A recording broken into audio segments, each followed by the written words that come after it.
Hi hello ನಮಸ್ಕಾರ. ಭಟ್ರ ಕೈ ರುಚಿಗೆ ತಮ್ಮೆಲ್ಲರಿಗೂ ಸ್ವಾಗತ ಅಂತ ಹೇಳ್ತಾ ಇವತ್ತಿನ ಒಂದು ಮಸ್ತಾಗಿರುವಂಥ ವಿಡಿಯೋನ ಶುರು ಮಾಡೋ ಟೈಮ್ ಬಂದಿದೆ. ಅದು ಯಾವುದು ಅಂತ ಅಂದರೆ ಮಸಾಲೆ ಪುರಿ. ಅಬ್ಬಾ, ಸಂಜೆ ಟೈಮು ಏನಾದರೂ ತಿನ್ನಬೇಕು ಅಂತ ಅನಿಸುತ್ತೆ. ಹೊರಗಡೆ ಹೋಗಿ ತಿನ್ನೋದಕ್ಕೆ ಅಷ್ಟೊಂದು ಮನಸ್ಸಿರಲ್ಲ. ಮನೇಲೇ ಏನಾದರೂ ಸ್ಪೆಷಲಾಗಿ ಮಾಡ್ಕೋಬೇಕು ಅಂತ ಅನ್ನಿಸ್ತಾ ಇರುತ್ತೆ. ಸೊ ಹಾಗಾಗಿ ಇವತ್ತು ಒಂದು ಸ್ಪೆಷಲ್ ಆಗಿರೋಂಥ ಮಸಾಲೆ ಪುರಿಯನ್ನು ನಿಮ್ಮೆಲ್ಲರಿಗೂ ಹೇಗೆ ಮಾಡೋದು ಅಂತ ತೋರಿಸ್ಕೊಡ್ತಾ ಇದ್ದೀನಿ. ಇದು ಯಾಕೆ ಸ್ಪೆಷಲ್ ಅಂತ ಅಂದರೆ ಇದ್ರ ಮಸಾಲೆ ಸ್ವಲ್ಪ ಚೇಂಜ್ ಇರುತ್ತೆ, ಹಾಗಾಗಿ ಇದು ಸ್ಪೆಷಲ್. ಸೊ ಹೇಗೆ ಮಾಡೋದು ಅಂತ ನೋಡ್ಕೊಬರೋಣ ಬನ್ನಿ. ಇಲ್ಲಿ ನಾನು ಫಸ್ಟಿಗೆ ಒಂದು 4ರಿಂದ 5 ಆಲೂಗಡ್ಡೆಯನ್ನು ತೊಗೊಂಡಿದ್ದೀನಿ. ನಾನಿಲ್ಲಿ ಸ್ವಲ್ಪ ದೊಡ್ಡ ಸೈಜಿನ ಆಲೂಗಡ್ಡೆಯನ್ನು ತೊಗೊಂಡಿದ್ದೀನಿ. ಇದನ್ನು ಈ ರೀತಿಯಾಗಿ ಅರ್ಧ ಕಟ್ ಮಾಡಿ ಬೇಯಿಸೋದಕ್ಕೆ ಇಡಬೇಕು.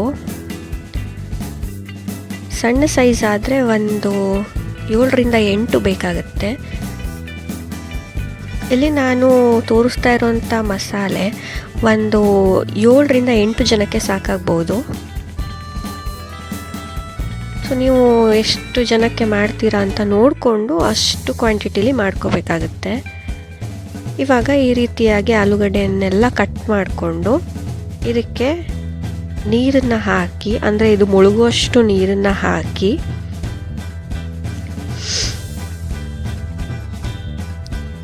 ಇದಕ್ಕೆ ಬೇಕಿದ್ದರೆ ಸ್ವಲ್ಪ ಉಪ್ಪನ್ನು ಕೂಡ ಸೇರಿಸ್ಕೋಬೋದು. ನಾನಿಲ್ಲಿ ಉಪ್ಪನ್ನು ಹಾಕ್ತಾ ಇದ್ದೀನಿ. ನೀವು ಬೇಕಿಲ್ಲ ಅಂದರೆ ಹಾಗೆ ಕೂಡ ಇದನ್ನು ಬೇಯಿಸ್ಕೋಬೋದು.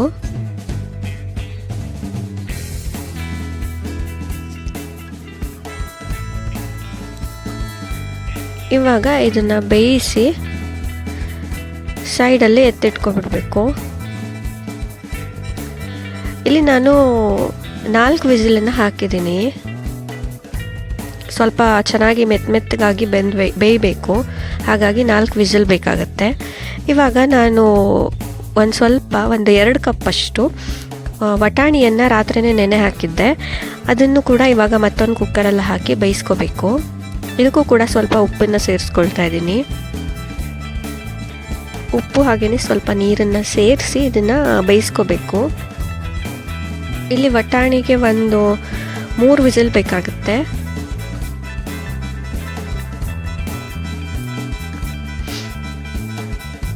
ಸೊ ಇದಕ್ಕೆ 3 ವಿಸಿಲನ್ನು ಹಾಕಿ ಇದನ್ನು ಬೇಯಿಸಿ ಸೈಡಲ್ಲಿ ತೆಗೆದಿಟ್ಕೊಳ್ಳಿ. ಆಮೇಲೆ ನಾನಿಲ್ಲಿ ರೆಡಿಮೇಡ್ ಈ ರೀತಿ ಪುರಿಯನ್ನು ತೊಗೊಂಡಿದ್ದೀನಿ. ಅಂದರೆ ಇದನ್ನು ಫ್ರೈ ಮಾಡ್ಕೋಬೇಕಾಗತ್ತೆ. ಎಣ್ಣೆಯನ್ನು ಬಿಸಿ ಮಾಡೋಕ್ಕೆ ಇಟ್ಕೊಂಡಿದ್ದೀನಿ. ಇದಕ್ಕೆ ಪೂರಿಗಳನ್ನೆಲ್ಲ ಹಾಕಿ ಫ್ರೈ ಮಾಡಿ ತೆಗೆದಿಟ್ಕೊಳ್ತೀನಿ. ನೀವು ಬೇಕಿದ್ದರೆ ರೆಡಿಮೇಡ್ ಪುರಿ ಸಿಗುತ್ತೆ, ಅಂದರೆ ಫ್ರೈ ಮಾಡಿ ಇಟ್ಟಿರೋ ಅಂಥ ಪುರಿ, ಅದನ್ನು ಕೂಡ ತಂದ್ಕೋಬೋದು. ನೋಡಿ ಎಷ್ಟು ಚೆನ್ನಾಗಿ ಕಾಣ್ತಾ ಇದೆ ಪುರಿ ಅಂತೂ.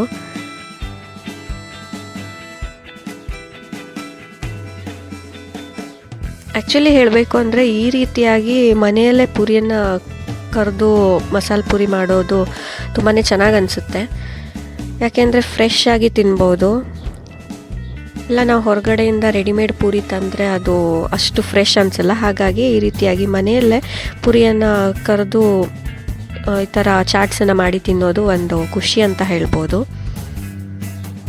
ಇವಾಗ ನಾನು ಮಸಾಲೆಗೆ ರೆಡಿ ಮಾಡ್ಕೊಳ್ತಾ ಇದ್ದೀನಿ. ಒಂದು ಪ್ಯಾನನ್ನು ಇಟ್ಟು ಅದಕ್ಕೆ ಒಂದು ಸ್ವಲ್ಪ ಎಣ್ಣೆಯನ್ನು ಹಾಕಿ ಒಂದು 4ರಿಂದ 5 ಲವಂಗವನ್ನು ಹಾಕ್ತಾ ಇದ್ದೀನಿ.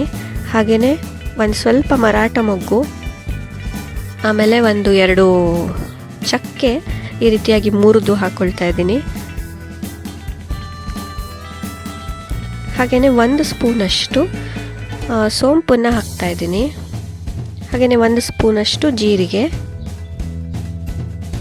ಇದಿಷ್ಟನ್ನು ಇವಾಗ ಚೆನ್ನಾಗಿ ಫ್ರೈ ಮಾಡ್ಕೋಬೇಕು. ಇಲ್ಲಿ ಬೇಕಿದ್ದರೆ ಇಂಗನ್ನು ಕೂಡ ಹಾಕೋಬಹುದು. ಸೊ ಇದು ಸ್ವಲ್ಪ ರೋಸ್ಟ್ ಆದಮೇಲೆ ಇದಕ್ಕೆ ನಾನು ಸಣ್ಣದಾಗಿ ಹೆಚ್ಚಿಟ್ಕೊಂಡಿರೋಂಥ ಈರುಳ್ಳಿಯನ್ನು ಹಾಕ್ತಾ ಇದ್ದೀನಿ. 2ರಿಂದ 3 ಈರುಳ್ಳಿ ಬೇಕಾಗುತ್ತೆ ಇಲ್ಲಿ.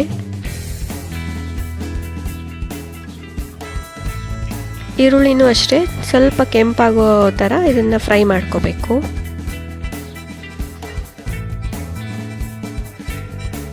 ಅದಾದಮೇಲೆ ಇಲ್ಲಿ ನಾನು ಒಂದು 3ರಿಂದ 4 ಹಸಿಮೆಣಸನ್ನು ಈ ರೀತಿ ಉದ್ದುದ್ದಕ್ಕೆ ಕಟ್ ಮಾಡಿ ಹಾಕ್ತಾಯಿದ್ದೀನಿ.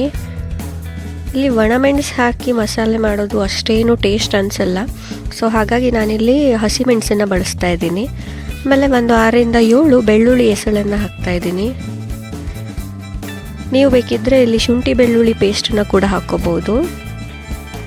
ಹಾಗೆಯೇ ಒಂದು 2ರಿಂದ 3 ಟೊಮ್ಯಾಟೋವನ್ನು ಈ ರೀತಿ ಸಣ್ಣದಾಗಿ ಕಟ್ ಮಾಡಿ ಹಾಕ್ತಾಯಿದ್ದೀನಿ. ಇವಾಗ ಇದನ್ನು ಚೆನ್ನಾಗಿ ಫ್ರೈ ಮಾಡ್ಕೋಬೇಕು. ಟೊಮ್ಯಾಟೊ ಎಲ್ಲ ಸ್ವಲ್ಪ ಸಾಫ್ಟ್ ಆಗೋ ಥರ ನೋಡಿ ಈ ರೀತಿ ಚೆನ್ನಾಗಿ ಫ್ರೈ ಮಾಡಿಕೊಂಡ್ರೆ ಆಯಿತು.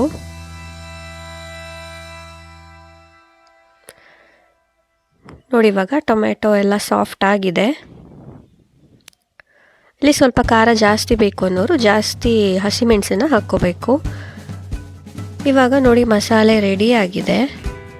ಇದಕ್ಕೆ ನಾನು ಒಂದು ಸ್ವಲ್ಪ ಪುದೀನ ಸೊಪ್ಪನ್ನು ಹಾಕ್ತಾಯಿದ್ದೀನಿ. ಹಾಗೆಯೇ ಒಂದು ಸ್ವಲ್ಪ ಕೊತ್ತಂಬರಿ ಸೊಪ್ಪು,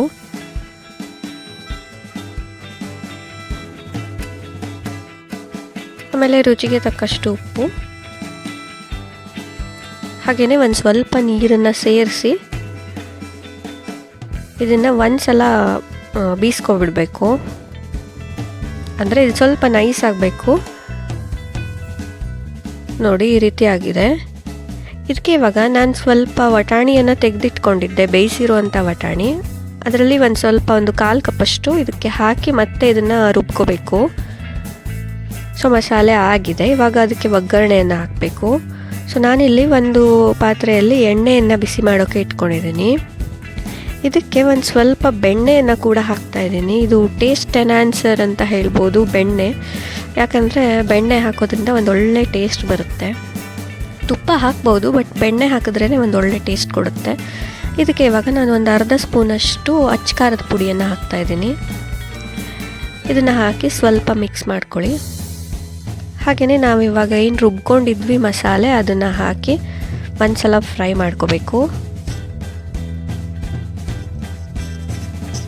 ಈ ರುಬ್ಕೊಂಡಿರೋ ಮಸಾಲೆಗೆ ಸ್ವಲ್ಪ ನೀರನ್ನು ಕೂಡ ಸೇರಿಸಿ ಹಾಕ್ಕೊಳ್ಳಿ. ಸ್ವಲ್ಪ ಫ್ರೈ ಮಾಡಿಕೊಂಡು ನೋಡಿ ಈ ರೀತಿ ಎಣ್ಣೆ ಸ್ವಲ್ಪ ತೇಲಬೇಕು ಮೇಲ್ಗಡೆ, ಅಷ್ಟು ಫ್ರೈ ಆದರೆ ಸಾಕು. ಅದಾದಮೇಲೆ ನಾನು ವಟಾಣಿಯನ್ನು ಬೇಯಿಸ್ಕೊಂಡಿದ್ದೆ, ಆ ವಟಾಣಿಯನ್ನು ಇದಕ್ಕೆ ಹಾಕ್ತಾಯಿದ್ದೀನಿ. ಬೇಕಿದ್ದರೆ ನೀವಿಲ್ಲಿ ಸ್ಮ್ಯಾಶ್ ಕೂಡ ಮಾಡಿ ಹಾಕ್ಬೋದು. ಆಮೇಲೆ ಆಲೂಗಡ್ಡೆ ಏನು ಬೇಯಿಸ್ಕೊಂಡಿದ್ವಿ ಅದನ್ನು ಕೂಡ ಸ್ಮ್ಯಾಶ್ ಮಾಡಿ ತೆಗೆದಿಟ್ಕೊಂಡಿದ್ದೆ, ಅದನ್ನು ಹಾಕ್ತಾಯಿದ್ದೀನಿ ಇವಾಗ.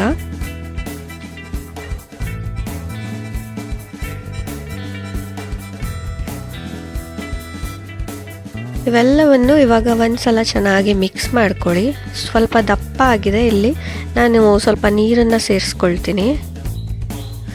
ನಿಮಗೆ ಯಾವ ರೀತಿ ಬೇಕು ಅಂತ ನೋಡಿಕೊಂಡು ನೀವು ನೀರನ್ನು ಸೇರಿಸ್ಕೊಳ್ಳಿ.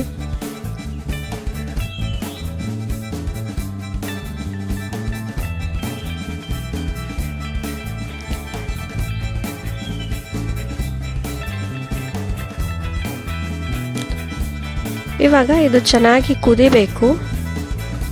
ಚೆನ್ನಾಗಿ ಕುದಿದ್ರೆ ಮಸಾಲೆ ರೆಡಿ ಆಗುತ್ತೆ. ಬೇಕಿದ್ದರೆ ಗಾರ್ನಿಷಿಗೆ ಮತ್ತೆ ಕೊತ್ತಂಬರಿ ಸೊಪ್ಪನ್ನು ಕೂಡ ಹಾಕೋಬಹುದು.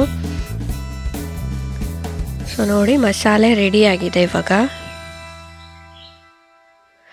ಇವಾಗ ಮಸಾಲೆ ಪೂರಿಯನ್ನು ರೆಡಿ ಮಾಡ್ಕೊಬಿಡೋಣ. ಸೊ ಒಂದು ಪ್ಲೇಟಲ್ಲಿ ನಾನೇನು ಪೂರಿ ತೆಗೆದಿಟ್ಕೊಂಡಿದ್ದೆ ಅದನ್ನೆಲ್ಲ ಈ ರೀತಿ ಪುಡಿ ಪುಡಿ ಮಾಡಿ ಹಾಕ್ಕೊಳ್ತಾ ಇದ್ದೀನಿ.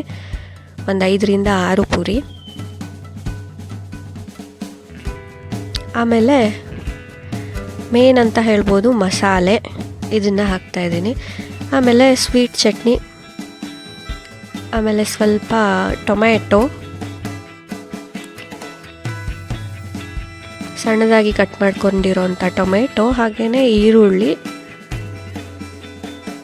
ಆಮೇಲೆ ಸೇವನ್ನು ಹಾಕ್ತಾಯಿದ್ದೀನಿ, ಮಿಕ್ಸ್ಚರನ್ನು ಹಾಕ್ತಾಯಿದ್ದೀನಿ. ಬೇಕಿದ್ದರೆ ಮೇಲ್ಗಡೆಯಿಂದ ಕೊತ್ತಂಬರಿ ಸೊಪ್ಪು ಹಾಕ್ಕೊಂಡು ತಿಂತಾ ಇದ್ದರೆ ಆಹಾ ಮಸ್ತಾಗಿದೆ ಮಸಾಲೆ ಪೂರಿ. ಸೊ ನೀವು ಟ್ರೈ ಮಾಡಿ ಹೇಗಾಗಿದೆ ಅಂತ ತಿಳಿಸಿ. Thank you.